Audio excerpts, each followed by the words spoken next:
U.S. customs authorities have asked cocoa traders to report where and when they encounter child labor in their supply chains in top grower Ivory Coast, three industry sources said, following calls from American lawmakers to ban some imports.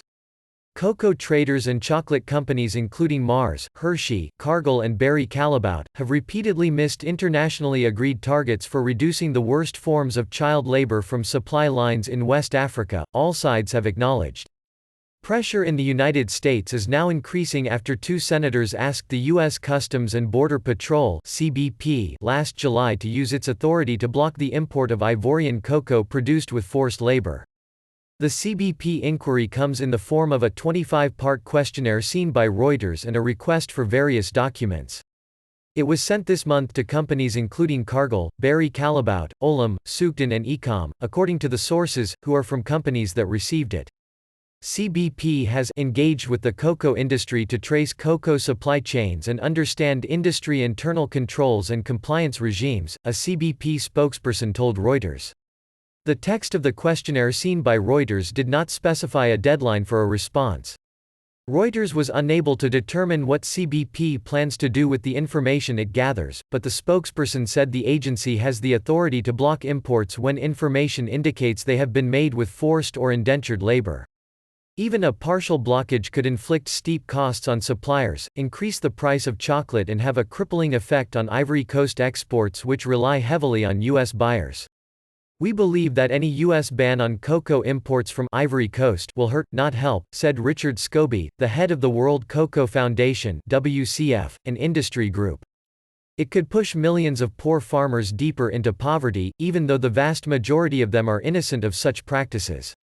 Olam referred Reuters to the WCF. Barry Callebaut said it aimed to eradicate child labor from its supply chain by 2025. Cargill said it had participated in meetings with CBP and submitted information about its supply chains. Representatives from Sugden and Ecom declined to comment. Hershey said it had received a questionnaire from CBP that it had fully responded to, but Reuters was unable to ascertain whether it was the same one. Mars said it was working with CBP to provide any information the agency requested but did not say whether it had received a questionnaire. About 2.1 million children work in cocoa in Ivory Coast and Ghana, the world's number 2 producer, according to a report published in 2018 by international civil society groups. But Scobie, the WCF president, said the use of forced child labor was rare in Ivory Coast's cocoa sector. He pointed to a study published by Tulane University in 2018. It estimated only 2,000 of the 1.2 million children working in Ivory Coast's cocoa sector can be considered forced child laborers because the vast majority work on family farms. The International Labour Organization's definition of child labor includes only children forced to work by someone outside their families.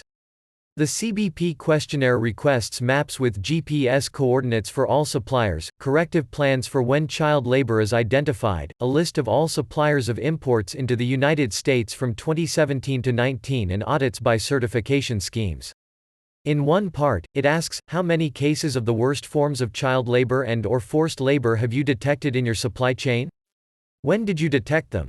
How many have been resolved? When do you expect to resolve the outstanding cases?